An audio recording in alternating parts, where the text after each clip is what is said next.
गतिज आणविक सिद्धांत के आधार पर द्रव्य की विभिन्न अवस्थाओं की विवेचना यानी आणविक संरचना मॉलिक्यूलर वेट्स के आधार पर discuss of different state of matter on the basis of kinetic molecular theory. Molecular theory यानी कि जो सॉलिड लिक्विड सॉलिड गैस होते हैं, यानी द्रव्य की तीन अवस्थाएं पाई जाती हैं, सॉलिड लिक्विड एंड गैस, ठोस द्रव गैस। तो इनके जो ठोस इनकी जो कंडीशन होती है इन सब की अलग अलग होती है, जिसके कारण इनको अलग अलग डिवाइड किया गया। जैसे इसमें सबसे पहले इसमें ठोस अवस्था आती है। ठोस की अवस्था हम अच्छे से जानते हैं कि ये इनके अणु जो होते हैं, मॉलिक्यूल जो होते हैं, काफ़ी क्लोज होते हैं, जिससे इसमें दिखाया गया काफ़ी पास होते हैं। मतलब इनके बीच में जो होती है गैप बहुत कम मात्रा में होती है, कह सकते हैं अंतराणु का स्थान जो होता है यानी कि काफ़ी बहुत माइन्यूटली होती है, इनके अणुओं के बीच में कम होगी। तो यानी कि जो इसमें अंतराणु का स्थान जो होता है, अंतराणु स्थान यानी प्लेस जो होगा अणुओं के बीच में, इसे कहते हैं, ये जो होता है काफ़ी कम होता है। और इनके बीच जो होता है आकर्षण बल जो होता है काफ़ी अधिक होता है, यानी कोहेसिव बॉन्ड जो कह सकते हैं, कोहेसिव बॉन्ड या फोर्स जो होगा, कोहेसिव फोर्स यानी कह सकते हैं संसंजन बल या आकर्षण बल जो होता है, जो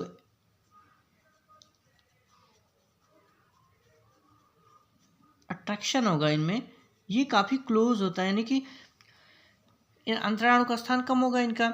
और दूसरी चीज़ में आकर्षण बल बहुत ज़्यादा होगा, इसके कारण मतलब जो कोहेसिव फोर्स कहते हैं इसे काफ़ी अधिक होते हैं, क्योंकि जब अणु पास पास होंगे तो स्थान यानी कि इनके बीच अणु की मॉलिक्यूल जो होती हैं गैप जो होता है कम होता है, यानी कह सकते हैं काफ़ी क्लोज होते हैं, जिससे इसमें दिखाया गया है काफ़ी इनके बीच देखिए अणुओं के बीच में तो गैपिंग जो होती है काफ़ी माइन्यूटली होती है, बहुत कम मात्रा में होता है, इसलिए ये काफ़ी इनको कह सकते हैं नज़दीक होते हैं। और इनके अणु जो होते हैं, जो ससंजक बल इनकी अधिकता के कारण इनके अणु जो होते हैं निश्चित विन्यास में एक त्रिविमीय जालक टाइप में होते हैं। जैसे त्रिविमीय जालक कह सकते हैं, जैसे एक मॉलिक्यूल्स होंगे इस तरह से इसमें बने होते हैं, इस तरह से त्रिविमीय होते हैं, तीन विमायक टाइप में इतने पास होने के कारण ये काफ़ी यानी कि 3 डायमेंशनल स्टेट में होते हैं। इनके अणु जो होंगे त्रिविमीय जालक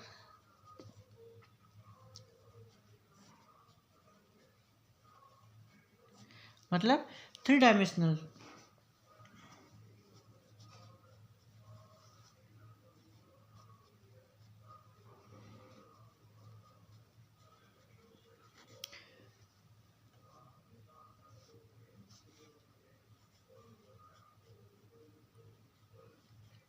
इस तरह से 3 डायमेंशनल लैटिक में व्यवस्थित है। त्रिविमीय जालक होते हैं इसलिए इसके काफ़ी क्लोज होते हैं, काफ़ी नज़दीक होते हैं।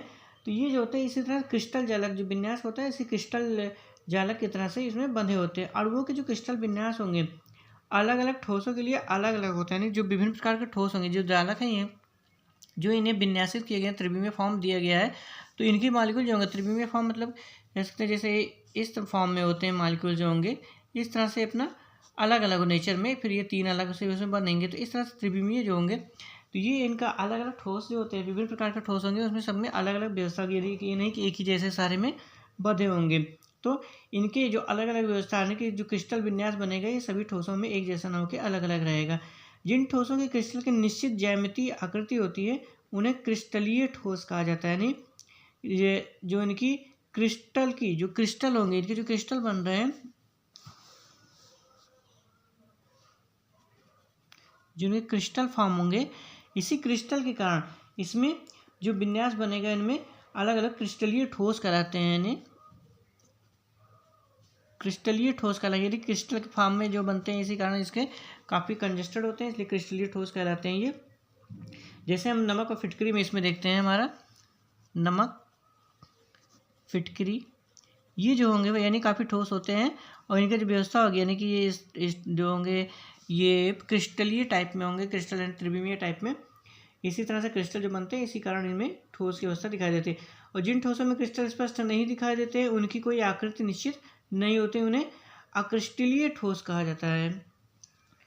जिनकी आकृति निश्चित नहीं होगी वो अक्रिस्टलीय ठोस कहलाएंगे।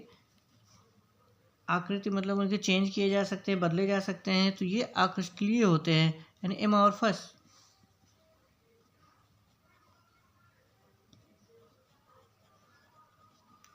एमॉर्फस टाइप के ठोस पाए जाएंगे।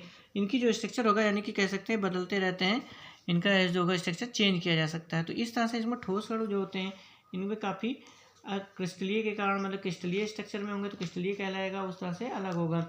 और इनके जो जालक है, क्रिस्टल जालक के अणु जो होते हैं सुदृढ़ता यानी कि काफ़ी मजबूती के साथ बने होते हैं, जिनके इनमें गति में स्वतंत्रता कम होती है। यानी कह सकते हैं इनके मॉलिक्यूल जो होंगे, ये जो इस तरह से मॉलिक्यूल दिखाए जा रहे हैं, इनमें जो मूवमेंट होगा यानी कि आपस में कंपन करेंगे इस तरह से एक ही जैसे यहाँ पे है यहाँ, तो ये अपने स्थान से हिलते, एक ही जैसा स्थान से हिलते डुलते कंपन जैसे वाइब्रेशन होता है इस तरह से गति करेंगे। बहुत ज़्यादा मूवमेंट नहीं होगा क्रिस्टल होने के कारण, तो इसलिए इनकी आकृति काफ़ी निश्चित होती है। ये मूव नहीं करेंगे कि यहाँ पे मॉलिक्यूल है ये चला जाएगा यहाँ पे, ये अपने स्थान पे ही हिल यानी कि जहाँ पे हैं उन्हीं पे दोलन, जैसे कह सकते हैं दोलन गति की इस तरह करते हैं, या कंपन जैसे वाइब्रेशन होता है इस तरह से करेंगे। बहुत ज़्यादा इनकी गतिशीलता नहीं होगी, अपने स्थान पे स्थिर रहते हुए ये मेन चीज़ें गति करते हैं। और ठोस अवस्था में जो अणुओं की अत्यधिक निकटता होती है, जिनके कारण में घनत्व की मात्रा अधिक होती है, यानी घनत्व अधिक हो जाता है, यानी कि अणु मॉलिक्यूल जो होते हैं काफ़ी कंजेस्टेड होते हैं, इसलिए इनके घनत्व भी अधिक होता है। और अधिक यानी कि इनको दाब दिया जाए तो ये घनत्व अधिक होने के कारण इसको बहुत ज़्यादा प्रेशर का अभाव इन पे नहीं पड़ता है, उनको अलग नहीं किया जा सकता है।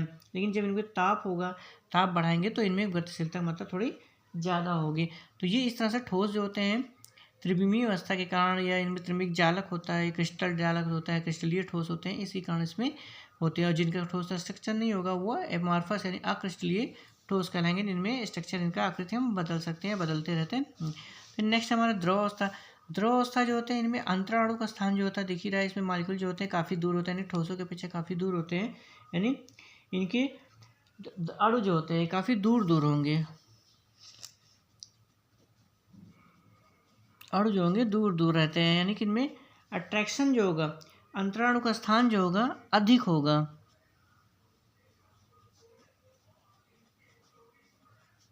अंतराणु का स्थान अधिक पाया जाता है, यानी ठोस की अपेक्षा काफ़ी अधिक होगा, इसमें इनके जो होते हैं चेंज होता है। और इनमें अंतराणु बल जो होगा इतना कम होता है कि यह तनिक से बल लगने पर, यानी अगर इनको इनमें जो अंतराणु अणुओं के बीच में जो आकर्षण बल लगेगा, इनमें अंतराणु आकर्षण बल कह सकते हैं,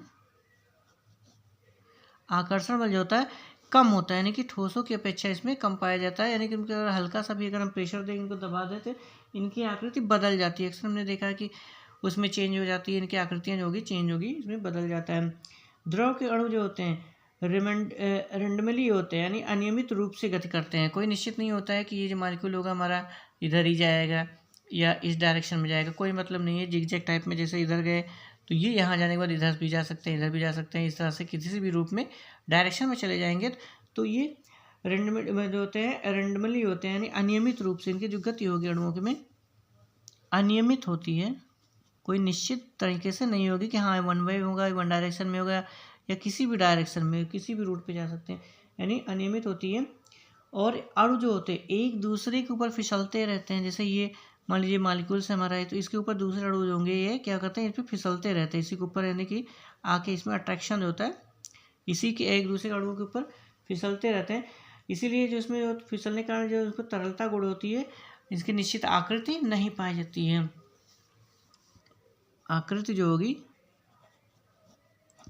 निश्चित नहीं होती।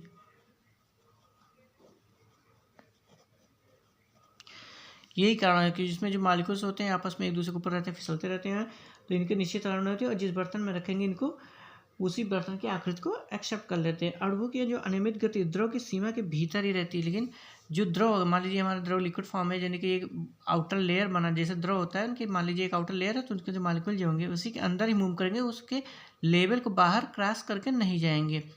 तो जब बाहर करके क्रॉस नहीं करेंगे, इसीलिए इसकी जो आयतन होता है, जो कह सकते हैं आयतन जो होगा इनकी निश्चित होगा, ये आयतन इनका बदला नहीं जा सकता है।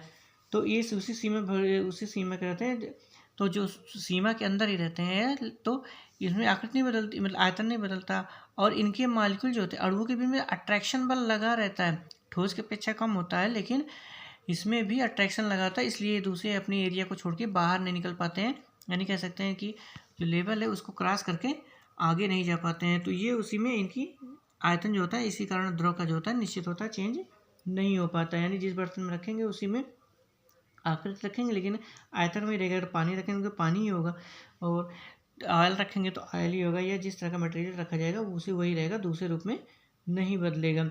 और इनके जो होते हैं द्रव जो होते हैं, इनमें अणु जो होते हैं आपस में जो एक दूसरे को फिसलते रहते हैं, तो ये अगर जैसे मूव कर रहे हैं तो यहाँ पे जो होगा दूसरे इन दोनों के अणुओं में जो आते हैं तो आपस में आकर्षण बल हो जाता है। यानी ये क्या करते हैं, जैसे इसमें अणु आते हैं तो फिसलते हैं तो इनको अट्रैक्ट करते हैं, अपने में आकर्षित करते हैं, आकर्षण बल लगा रहता है, इसीलिए उनकी आकृतियाँ जो होती हैं आकृति निश्चित जो आयतन होगा ये कन्फर्म होता है, निश्चित नहीं होता, उनकी सतह को बाहर निकलने नहीं देते, अट्रैक्ट कर लेते हैं। और आकर्षण बल इनमें होता है लेकिन उनकी अपेक्षा कम होता है और इनमें प्रसार की मात्रा ज़्यादा होती है। और जो गैस होता है, गैस में जो होती है इनमें देख रहे हैं इनके अणु जो होते हैं काफ़ी, इनके अंतराणु का आकाश जो होता है काफ़ी अधिक होता है, और आकर्षण बल जो कह सकते हैं यानी कि द्रव की अपेक्षा काफ़ी अधिक है, आकर्षण बल कह सकते हैं कि जैसे यहाँ पे काफ़ी दूर है, ये नगण्य माना जाएगा इनकी अंतराणु स्थान जो होता है इनमें बहुत अधिक होता है, ये कह सकते हैं बहुत ज़्यादा होता है, अधिक होता है। इसलिए इसमें कह सकते हैं जो आकर्षण बल होता है नगण्य होता है, मान के चलिए कि कुछ नहीं होता, जीरो कह सकते हैं। आकर्षण बल जो होगा कह सकते हैं कि काफ़ी शून्य या नगण्य कह सकते हैं, इतना कम होता है, इतना माइन्यूट होता है कि हम उसको काउंट ही नहीं कर सकते हैं। एक हिसाब से कह सकते हैं कि नगण्य के मतलब हो गया जीरो हो गया, ये बिल्कुल नहीं होता। इसलिए इनकी जो होती है ना तो आयकार निश्चित होता है, ना तो आयतन निश्चित होता है। और उनमें अणुओं में मॉलिक्यूल जो होते हैं गतिज ऊर्जा काफ़ी अधिक होती है, ये स्वतंत्र पूर्वक जो होते हैं कहीं भी टहल सकते हैं और काफ़ी दूर, यानी मतलब कि कहीं भी आसानी से।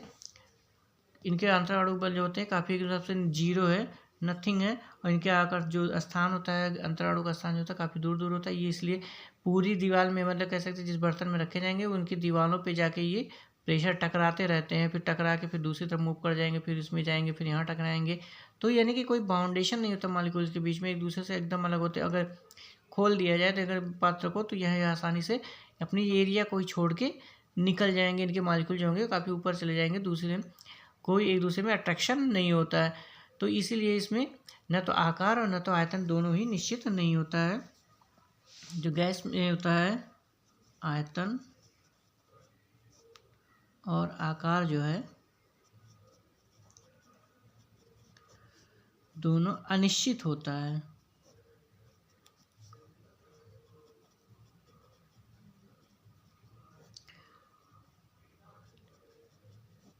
मतलब कोई भी चीज़ इनकी अट्रैक्शन में कोई भी निश्चित नहीं होती है। इनके जो द्रव आपस में अणु जो होते हैं मॉलिक्यूल, तो ये इस तरह से दिखाया गया, मॉलिक्यूल जो होते हैं टकराते हैं तो मॉलिक्यूल यानी कि मॉलिक्यूलर बेस पे बताया गया। इनके जो होते हैं काफ़ी अट्रैक्शन होता है अणुओं के बीच में, बिल्कुल सटे होते हैं, दूर दूर नहीं होते हैं, इसलिए इनमें मूवमेंट बहुत कम होता है, यानी वाइब्रेशन टाइप की हल्की होती है लेकिन हल्की होगी, और ये अपने स्थान में बंधे रहते हैं। इनमें प्रेशर का दबाव जो पड़ता है तो उसमें बहुत ज़्यादा असर नहीं पड़ता है, लेकिन ताप दिया जाएगा तो इनमें थोड़ी सी चेंजिंग आएगी। और द्रव के मॉलिक्यूल जो होते हैं इनके अणु जो काफ़ी दूर दूर होते हैं, लेकिन इनमें अंतराणु बल जो होता है अधिक लगता है, और अंतराणु का स्थान भी द्रव के ठोस की अपेक्षा अधिक होता है। और अणु जो होते हैं एक दूसरे के ऊपर मूव करते फिसलते रहते हैं, लेकिन इसमें दोनों में अट्रैक्शन बना रहता है। दोनों एक दूसरे के मॉलिक्यूल अगर किसी के ऊपर चलता है तो वो और दूसरे में खिंचाव करता है, उसके पास में आ जाते हैं, और इसीलिए इनकी जो होती है आयतन जो होता है निश्चित होता है, लेकिन आकार निश्चित नहीं होता। लेकिन ये जिस अपने रूप को जो हो के छोड़ के इनके मॉलिक्यूल जो होते हैं निकल के नहीं जान पाते हैं, क्योंकि इन दोनों में अट्रैक्शन बंधा रहता है मॉलिक्यूल के बीच में, और इसलिए इनका आयतन निश्चित होता है लेकिन आकार निश्चित नहीं होता। जिस बर्तन में रखेंगे उसी को लेंगे, उनको बहुत दबाया जाता है तो इनकी आकृति में परिवर्तन हो जाता है। और गैस में जो होता है ना तो अंतराणु का स्थान जो होता है बहुत ज़्यादा होता है, और आकर्षण बल जो होता है बिल्कुल जीरो होता है, मान सकते हैं। इनके अणु जो होते हैं दीवारों पर टकराते रहते हैं, काइनेटिक एनर्जी बहुत ज़्यादा होती है। इनको अगर बर्तन से अलग कर दिया जाए तो सारे मॉलिक्यूल जो होते हैं अलग अलग होकर निकल जाएंगे, तो इसलिए थोड़ी इनका आकार और आयतन दोनों निश्चित नहीं होता है। इनके मॉलिक्यूल जो होते हैं निरंतर गति करते रहते हैं और दीवार जिग मतलब काफ़ी तेज़ी से टकराते रहते हैं बर्तनों में, जबकि बाकी में इस तरह से नहीं होता। तो ये इनका काइनेटिक जो होता है काइनेटिक मॉलिक्यूल के आधार पे इनके द्रव्य की अवस्थाओं को डिफाइन किया गया है इसमें।